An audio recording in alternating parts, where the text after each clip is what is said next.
Assalamu alaikum wa rahmatullahi wa barakatuh. Ṣàlàáfíà lẹ wà yín tèmi gẹ́gẹ́ bí èmi on point by two ṣe wà lẹ́ni. Ẹ̀yin tẹ́ ti bá mi subscribe, thank you so much. Ẹ̀yin tẹ́ ti subscribe, ẹ jọ̀ọ́ ẹ bá mi subscribe and ọwọ́ yín ò ní kan ìsàlẹ̀ àpò. Thank you so much. Láìfọ àkókò ṣòfò lálákọ̀ọ́kọ́ náà ànírógun o ànírógun ogun tó ń ja abẹ́lé tó ń jẹ up tó ń ja down ọlọ́ọ̀bá wa sẹ́mọ ilé làbọ̀ sinmi oko tá a bá lọ sájò ẹ rántí ilé nítorí ọ̀la mi ì fẹ́ pẹ́ lórí particular topic tó èyí tí mo sọ nítorí pé kí ni ibi tí mo lọ mò ń wò lọ́ọ̀kan and it's a very interesting part of it today kẹ́ ẹ wò tán ẹ̀yin náà rí bó ṣe ń ṣẹlẹ̀ tẹ́ bá lọ sájò ẹ rántí ilé ẹ̀yin tẹ́ wà ń lé ẹ mọ̀ balẹ̀ jẹ́ ẹ̀yin gọ́fìmẹ̀ntì ẹ̀tọ́ wa tọ́jú ìlú kí wọ́n lè bá ríbi dé sí torí ọ̀la torí pé kí ni irú eléyìí ó ti ṣẹlẹ̀ o àwa mọ̀ ibi tó máa ṣẹlẹ̀ sí o kó tó ṣẹlẹ̀ sí ẹ learn fast ní gbogbo ẹ̀ tẹ́ bá wà ní àjò even ẹ̀ tẹ́ wà ń lé náà ẹ tọ́jú ilé ẹ mọ̀ balẹ̀ jẹ́ kí wọ́n tó dé ẹ jẹ́ kí wọ́n ríbi dé sí ẹ mọ̀ jẹ́ ká pẹ́ lórí yẹn ní títẹ̀ ní mo ní nǹkan tó ń dààmú ọkùnrin lórí ìbálòpọ̀ èmi mọ́lẹ̀ láti máa sọ torí iṣẹ́ lọkùnrin ṣe kudos to them mo máa ń sọ tóbìnrin náà but ọkùnrin máa ń ṣiṣẹ́ púpọ̀ jù lórí pé ọ̀rọ̀ ìbálòpọ̀ yìí kò easy láti ṣe press up so nísìnyí kò easy níjọ́ wo mo ṣe workout mo ní iṣẹ́ lọkùnrin ṣe torí mo fi wá make any point of duty mi kí n wá nǹkan tó máa easy wọn torí mo fi máa sọ̀rọ̀ but owó lẹ́ máa san mi fẹ́ ṣe advert so nísìnyí mo ní faces ìbálòpọ̀ faces ọ̀nà mẹ́rin ló pín sí ọ̀nà mẹ́rin yẹn tó bá ti wo fídíò mi ti sọ tipẹ́tipẹ́ ọ̀nà mẹ́rin yẹn náà ló ní problem so báwo wá ní reaction obìnrin sí wọn ìyàwó rẹ̀ tó gbé sílé pẹ̀lú problem ẹ̀ báwo ló ṣe feel ibo ló ti fẹ́ kó wà active jù ibo ni wọ́n mójútó tó ń ṣe wàhálà sí other side tó mójútó bìkan mo showcase àwọn obìnrin 5 ṣòye inú wọn ni èmi náà wà àwa jẹ́ 6 mo ní Hadiza Hassan mo ní Halima Suleiman mo ní Ọmọbọ́láńlé Lawal mo ní Ronke Usman mo ní Aisha Umar then mo wá rí Judith Amos ṣòye yín so màá mọ̀ sí ẹ̀yin ní pelepele nǹkan tó ní kálukú fẹ́ nínú ọkọ wọn àti ti tèmi ọ̀pọ̀ ìbàtò màá wá analyse tèmi ọ̀pọ̀ ìbàtò ní separately tí àsìkò bá lọ ìkan nínú àwọn obìnrin yìí sọ wípé kí ọkàn mọ̀ pẹ́ kó ṣe swẹ́swẹ́ ó nínú òkì ń dùn òun fẹ́ kí ọkàn ń ṣe kó ṣeré jáde kó ṣe lẹ́yìn ìgbà tó bá ṣe tán kó wá dà kí ọkàn ń bá ń ṣeré kó náà ṣe ó ní nǹkan tó ń fẹ́ nìyẹn ó ní most often ó ní nǹkan tó ń fẹ́ nìyẹn ìkan ó sọ wípé kí ọkàn mọ́ náà ó ní kókó ó ní kó ṣàti nà ó ní kò bá àmọ́ wàá dà òun ti mọ̀ pé bí ó ti lọ ṣeré pẹ̀lú ìyálé òun àmọ́ kó mọ́ náà dípò tí kò ní wá bá ń ṣeré ó ní òun lòun ò fẹ́ ìkan sọ wípé kí ọkàn ò bá kó lo ṣípíní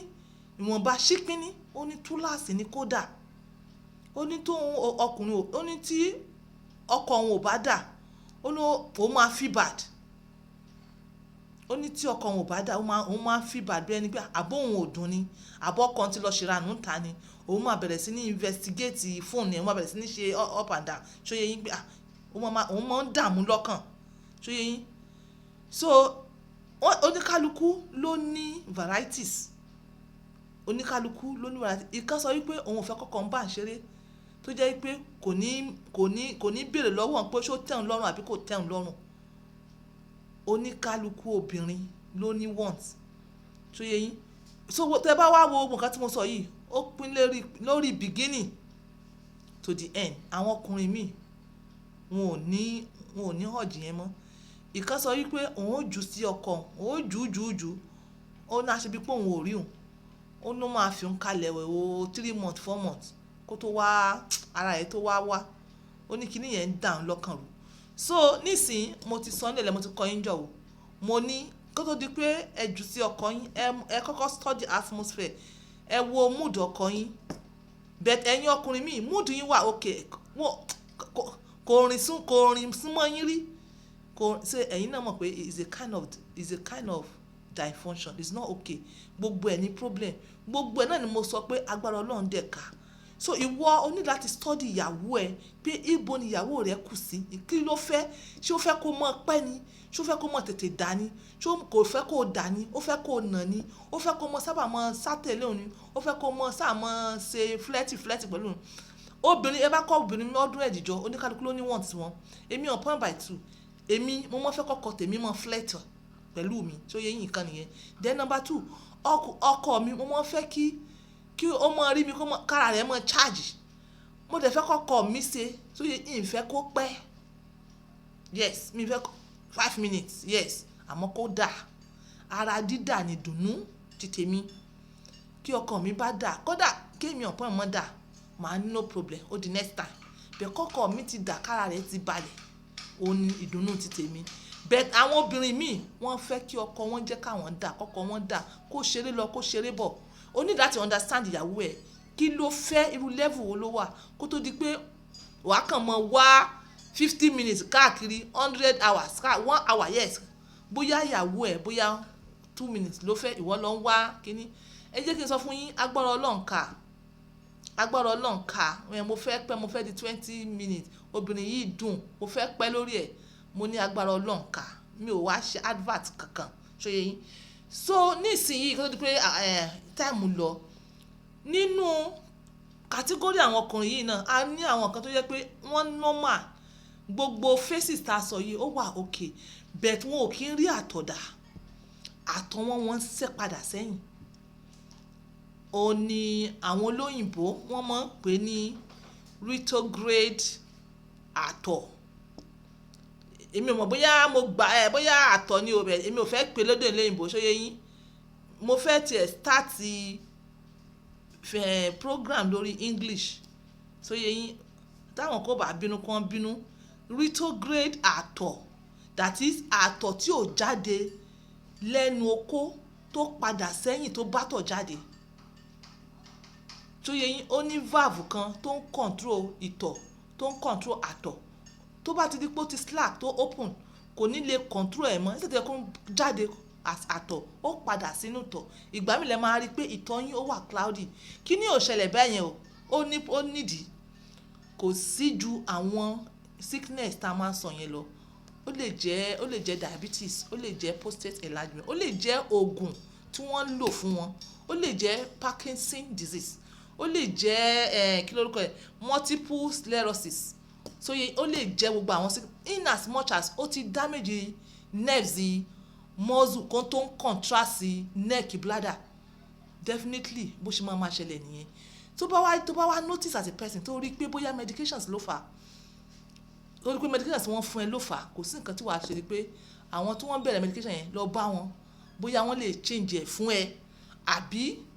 bóyá there's another thing tí wọ́n lè lò side by side tó máa help ẹ, in as much as o desire bóyá o fẹ́ bímọ, because ṣé rí kíní ó lè cause kọkùnrin mọ́ bímọ,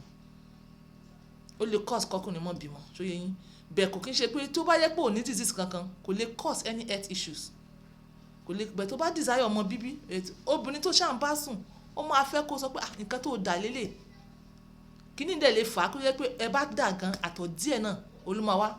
Èmi lẹ̀ láti máa fún èèyàn ní choice. Mo máa ń sọ̀rọ̀ medications, tá bá tẹ̀ fẹ́ fún yín herbal náà a máa sọ wípé ẹ lọ mú lab result yín wá. Nígbà míì tí a bá lè read what is wrong, mo máa ń sọ̀rọ̀ medications, and ìgbà míì medications lọ́pọ̀lọpọ̀ ló máa ń farú àwọn kan báyìí. So èmi ò fún yín màá fún yín ní choice pé is a open ground ni lọ through medication àwọn olóyìnbó àbí kó wá through herbal. Ìwọ tó bá tẹ̀ nínú medication àwọn olóyìnbó tó then discover irú problem báyìí, a lè fún ẹ ní